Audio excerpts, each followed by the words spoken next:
Assalamualaikum warahmatullahi wabarakatuh. Selamat siang, salam sejahtera untuk kita semua. Perkenalkan, nama saya Muhammad Sarul Ramadan AS Pubeang dari Prodi Teknik Informatika Strata 1 dengan NIM 21120147.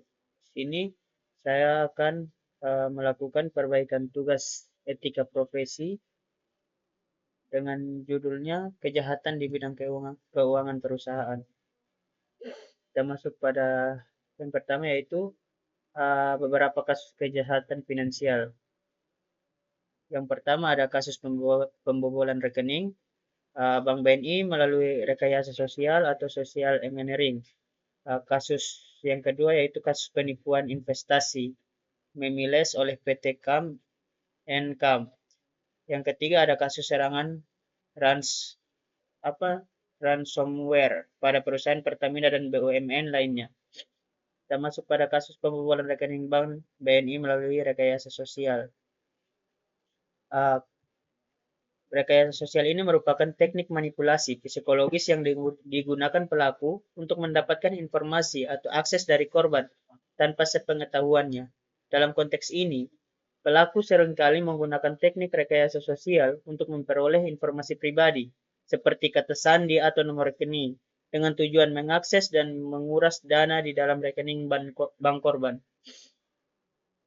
Dari profil pelaku, pelaku rekayasa sosial biasanya memiliki kemampuan komunikasi yang baik dan pemahaman akan psikologis manusia.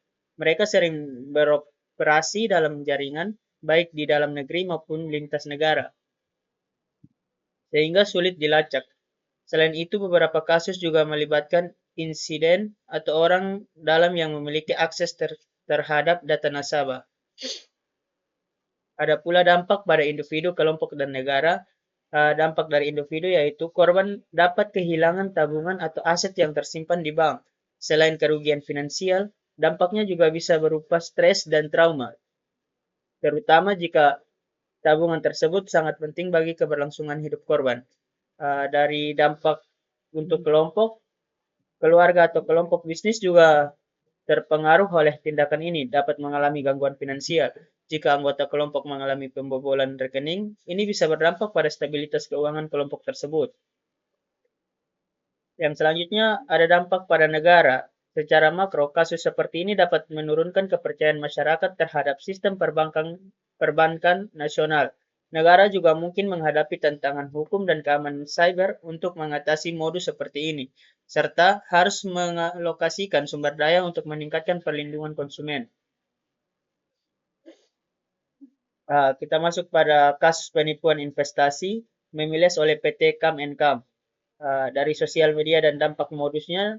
Untuk sosial media dalam kasus memiles ini, media sosial menjadi sarana utama yang menyebarkan informasi palsu dan menarik korban. Platform seperti Facebook, Instagram, dan WhatsApp digunakan untuk mempromosikan investasi yang menjanjikan keuntungan besar dalam waktu singkat.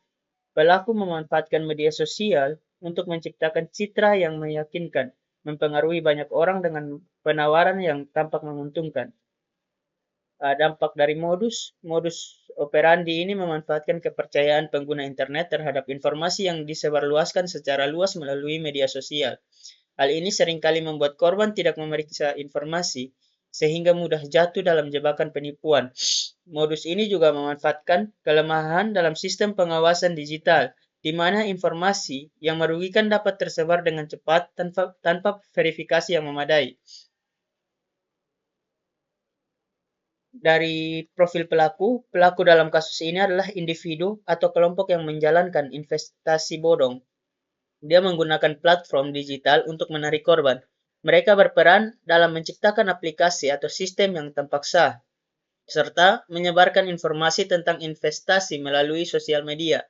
Biasanya, mereka juga membuat tim yang mengelola promosi dan mendapatkan kepercayaan dari korban dengan membangun reputasi palsu. Dari dampak pada individu, korban yang terlibat dapat kehilangan uang yang diinvestasikan karena investasi yang dijanjikan tidak pernah ada. Rasa kecewa dan ketidakpercayaan terhadap sistem investasi bisa muncul, dan korban bisa mengalami kerugian finansial yang besar. Selain itu, korban bisa mengalami stres psikologis akibat merasa tertipu, serta kesulitan dalam pemulihan finansial yang lama setelah kejadian tersebut. Kita lihat dari dampak kelompoknya, penipuan ini dapat menurunkan tingkat kepercayaan masyarakat terhadap investasi dan platform digital secara umum. Kelompok yang terkena dampak bisa merasa cemas, terutama bagi mereka yang tertarik untuk berinvestasi secara online. Dari kelompok sosial tertentu yang lebih mudah dipengaruhi, misalnya orang yang kurang paham teknologi atau literasi finansial, bisa menjadi target utama dalam penipuan jenis ini. Dampaknya untuk negara, yaitu negara bisa mengalami kerugian terkait kerusakan reputasi sektor investasi dan fintech. Kepercayaan publik terhadap regulasi digital bisa menurun, dan pihak berwenang harus mengeluarkan lebih banyak sumber daya untuk menangani kasus-kasus seperti ini, termasuk pemulihan dana dan peningkatan sistem pengawasan. Selain itu, ada dampak terhadap perekonomian jika korban penipuan ini adalah kalangan menengah ke bawah yang membutuhkan perlindungan lebih terhadap penyalahgunaan teknologi informasi. Terus kaitannya dengan UU ITE, yaitu UU ITE 2008, Undang-Undang Nomor 11 Tahun 2008 tentang Informasi dan Transaksi Elektronik. Dia mengatur berbagai aspek terkait penggunaan teknologi informasi, termasuk transaksi elektronik dan penyebaran informasi melalui media elektronik. Pada kasus Memiles, para pelaku dapat dijerat dengan pasal-pasal dalam UU ITE yang mengatur penyebaran informasi palsu dan penipuan daring atau cyber fraud, seperti pasal 28 tentang penyebaran informasi yang merugikan pihak lain. Hukumannya yaitu pelaku penipuan dapat dihukum penjara atau denda berdasarkan pelanggaran terkait penipuan atau penggelapan yang menggunakan sistem elektronik. Ada juga UU ITE 2024 tentang perubahan atas UU Nomor 11 Tahun 2008 tersebut, yaitu dia lebih menekankan pada perlindungan data pribadi, termasuk peraturan yang lebih tegas terhadap kejahatan cyber, yang termasuk penipuan berbasis elektronik dan penyalahgunaan platform digital untuk kejahatan. Hukumannya yaitu pelaku kejahatan di dunia maya, termasuk yang terlibat dalam penipuan investasi seperti Memiles ini, dapat dikenakan sanksi yang lebih berat seperti pidana lebih lama dan denda yang lebih besar. Selanjutnya, kita masuk pada kasus serangan ransomware pada perusahaan Pertamina dan BUMN lainnya. Keterkaitan dengan sosial media, yaitu serangan ransomware pada BUMN seringkali menjadi sorotan di media sosial yang memperbesar dampak dan meningkatkan kesadaran publik. Sosial media bisa membantu melacak pola serangan dengan laporan pengguna yang seringkali menemukan anomali pada sistem perusahaan. Namun, hal ini juga dapat merusak citra perusahaan, mengakibatkan kepanikan publik, dan menurunkan kepercayaan masyarakat. Kita lihat dari profil pelakunya, pelaku serangan ini bisa berupa individu, kelompok hacker, atau bahkan sindikat internasional. Beberapa pelaku bisa merupakan bagian dari organisasi yang memang memiliki agenda politik atau ekonomi untuk menyerang negara tertentu. Di kasus Pertamina dan BUMN lainnya, pelakunya bisa saja memiliki akses teknis tinggi dan mungkin didorong oleh motivasi ekonomi atau politik. Kita tinjau dari dampak pada individu, kelompok, dan negara. Dari dampak individunya, karyawan perusahaan atau masyarakat umum bisa terkena dampak langsung dari terganggunya layanan yang disebarkan perusahaan BUMN, misalnya distribusi energi atau layanan penting lainnya. Dari dampak kelompok seperti pelanggan atau mitra bisnis akan terpengaruh karena terganggunya operasional dan layanan. Ketidakpastian akibat serangan ini bisa menurunkan kepercayaan dan reputasi perusahaan serta mendorong perubahan perilaku konsumen.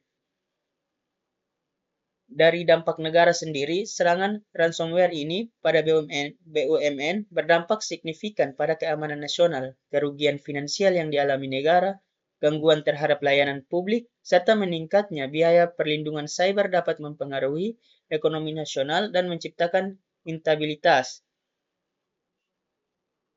Kaitannya dengan UU ITE 2008 dan UU ITE 2024 yang tadi ada pada slide 3, yaitu UU ITE 2008 mengatur tindakan kejahatan cyber, termasuk akses ilegal, perubahan data, dan penyebaran malware seperti ransomware. Pasal 30 hingga pasal 33 UU ITE 2008 menyebutkan sanksi pidana untuk pelanggaran akses tanpa izin. Pelaku serangan ransomware dapat dijatuhi hukuman penjara hingga 8 tahun atau denda besar jika terbukti mengakses dan mengubah data tanpa izin. Kita lihat pada kaitan dengan UU ITE 2008 dan UU ITE 2024 lagi. Di sini saya akan menambahkan, yaitu menambahkan ketentuan yang lebih tegas tentang pencurian data dan manipulasi data digital. UU ini memberikan perlindungan lebih lanjut terhadap korporasi negara yang menjadi korban serangan cyber. Hukuman bagi pelaku dapat lebih berat karena UU ini mempertimbangkan kerugian strategis dan dampak luas pada sektor publik. Mungkin itu saya dari saya. Terima kasih.